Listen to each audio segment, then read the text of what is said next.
नमो राघवाय। जय जय श्री सीताराम। जय जय श्री सीताराम। अब 17 मई से लगने वाला है आपका वैसे अधिक मास, मलमास, पुरुषोत्तम मास, आप कुछ भी कह सकते हैं इसे।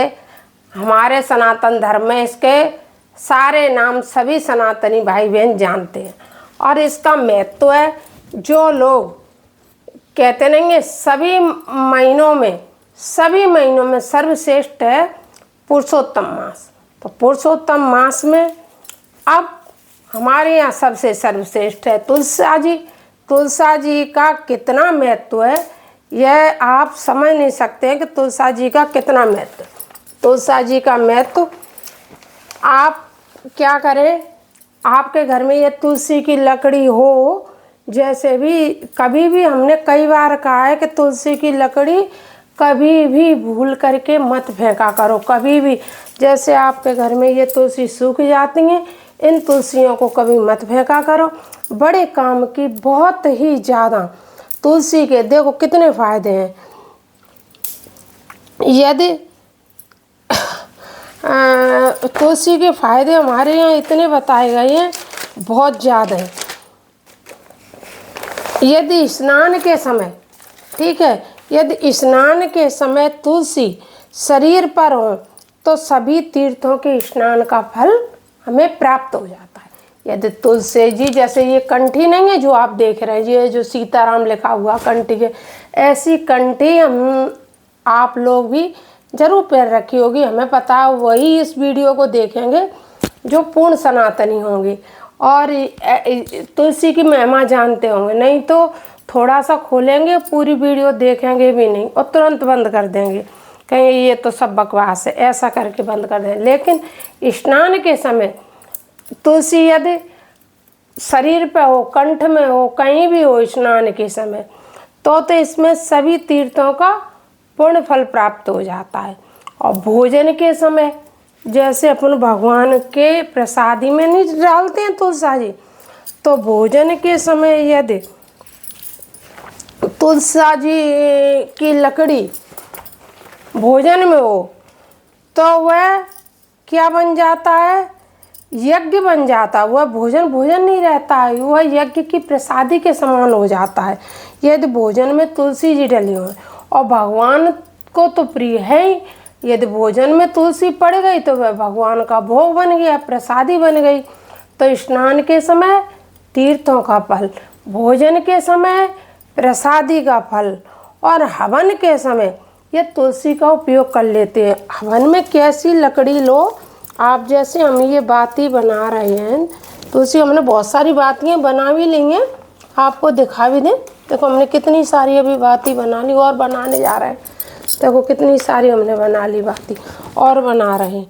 हमने एक और वीडियो डाला है जिसमें हमने ये बताया है कि बाती बुझे नहीं, बाती अच्छे से जले जिसे हम उपयोग कर सकें, वो हमने सारी विधि उस वीडियो में बताई है। अभी तो हम आपको ये बता रहे हैं कि जो सूखी लकड़ी रहती है ये वाली जो बहुत छोटी, इससे या तुलसी से, ठीक है, भगवान को हवन के समय तुलसी का उपयोग मनुष्य करता है तो एक चावल अनेक गुना, एक तिल अनेक गुना फल प्राप्त होता है। भगवान के लिए तुलसी के हवन से, जैसे तुमने 250 ग्राम हवन किया या 10 ग्राम हवन किया तो 10 ग्राम हवन का फल 10 किलो के बराबर हो जाएगा, ऐसा फल रहता है। तो ये हवन में हो गई। तो तुलसी की लकड़ी यदि हवन के लिए है, हवन में हो गई, स्नान में हो गई, भोजन प्रसादी में हो गई। अब गृहस्थ को एक बार जीवन में तुलसी की लकड़ी से भोग बना करके, यदि कहीं किसी गृहस्थ ने, यदि जैसे कि ये तुलसी की लकड़ी है ना जो ये सूखी, ये आप देख रहे हैं, छोटा सा चूल्हा बना लो, बड़ा बना लो, यदि भगवान के लड्डू गोपाल के शालिग्राम के भोग में यदि ये लकड़ी से यदि तुमने भोग बना दिया तो भगवान आपको यकीन नहीं होगा 10,000 वर्ष के लिए तृप्त हो जाते हैं उस प्रसादी को पा करके। तो साल में अपने जीवन में एक बार तो कम से कम भोग प्रसादी बना करके लड्डू गोपाल को खिला सकते हो।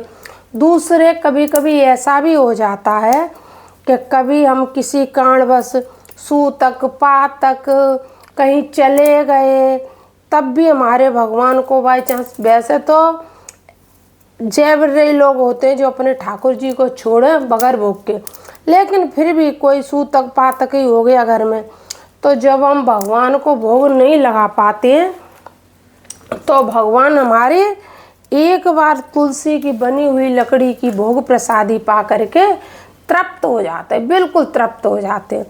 तो वह फल प्राप्त हो गया एक ही बार।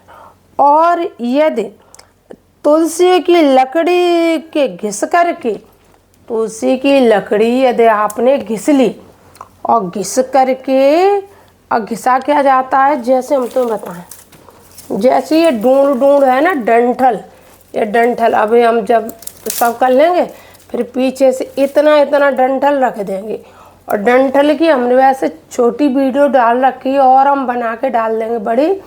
इस डंठल को यूँ सब पत्थर की चौकी पे इतनी बढ़िया खुशबू आती है इसके चंदन की, और भगवान को इसका चंदन बहुत प्रिय है।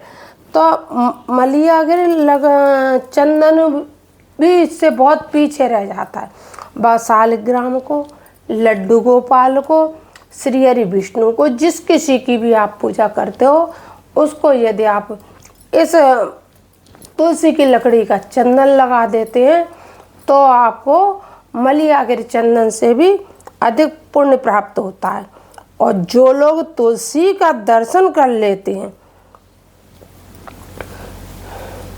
और जो चंदन जो लगता है ना तुलसी का, उसका नाम भी क्या, हरी चंदन। तुलसी का जो लकड़ी का चंदन लगता है वह हरी चंदन बोला जाता है, उसको हम हरी चंदन बोलते हैं। और जो मनुष्य ये तुलसी के दर्शन कर लेता है, जो मनुष्य जाकर के तुलसी को में जल अर्पण कर देता है, तुलसी को नमस्कार कर लेता है, दर्शन कर लेता है, तो उसके सभी प्रकार के पाप समाप्त हो जाते हैं। स्पर्श करने से तुलसी की, जैसे ये लकड़ी है चाहे सूखी हो चाहे हरी हो, जैसे तुलसी का ऐसा स्पर्श कर लिया, तो ऐसे कौन सी भी तुलसी क्यों नहीं, तुलसी का स्पर्श करने वाला व्यक्ति यदि गले में जैसे कंठी पहन रखी है, ऐसे जो तुलसी पहन रखी है, ऐसे स्पर्श करने वाला व्यक्ति वैकुंठ को जाता है।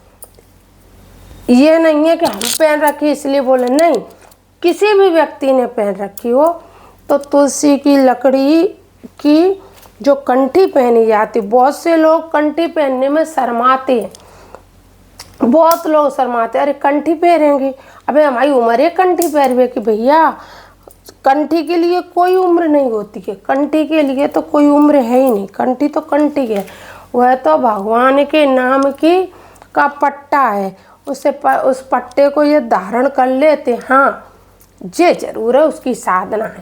तुलसी की कंठी पहनने वाले व्यक्ति को मांस भक्षण है, दारू है, इन चीज़ों का सेवन भूल करके भी नहीं करना चाहिए। और प्याज तो छोटी सी चीज़ है, लहसुन तो छोटी सी चीज़ है, तो प्याज लहसुन तो जब कंठी कोई पहनेगा ना तो धीरे धीरे धीरे धीरे स्वतः ही कंठी का इतना असर होगा कि अपने आप छूट जाएगी। लेकिन ये जो बड़ी वे होती हैं रसना के, जो लोग उनके आदी हो जाते हैं, उनकी बुद्धि तो काम करती नहीं है, इसलिए जो दारू पीते हैं, मांस मच्छी खाते हैं, उन लोगों को तुलसी की कंठी धारण नहीं करनी चाहिए। और यदि तुलसी पहनने से भगवान का स्पर्श कर लिया, जैसे तुमने तुलसी नहीं पहनी है और भगवान का कर लिया स्पर्श, तो उस मूर्ति को खंडित माना जाता है। यदि आपके घर में लड्डू गोपाल हैं और तो आप तुलसी की कंठी पहन करके ही लड्डू गोपाल का स्पर्श करें, बगैर तुलसी की कंठी पहने लड्डू गोपाल का स्पर्श ना करें। तो हमने पुरुषोत्तम मास में, अधिक मास में एक और ब्लॉग बनाया है। उसमें हमने तुलसी की लकड़ी से किस तरह से बाती बनाई जाती है वह डाला है। इसमें हमने आपको बताया कि पुरुषोत्तम मास में, मल मास में तो हमको ये कार्य कर लेना, नहाने में तुलसी का इस्तेमाल कर लेना, भगवान को चंदन लगा देना, भगवान का भोग प्रसादी में डाल करके खाना, गले में कंठी धारण कर लेना। और हो यदि तुम्हारे पास लकड़ी रखी हो, हम तो हमेशा रखते, हम कभी तुलसी की इतनी सी भी लकड़ी कहीं फेंकते नहीं हैं। तो तुलसी की लकड़ी से एक दिन भगवान का भोग बना करके भगवान को भोग खिला देना, जिससे कि भगवान प्रसन्न हो जाते हैं। नमो राघवाय। जय श्री सीताराम, जय श्री सीताराम।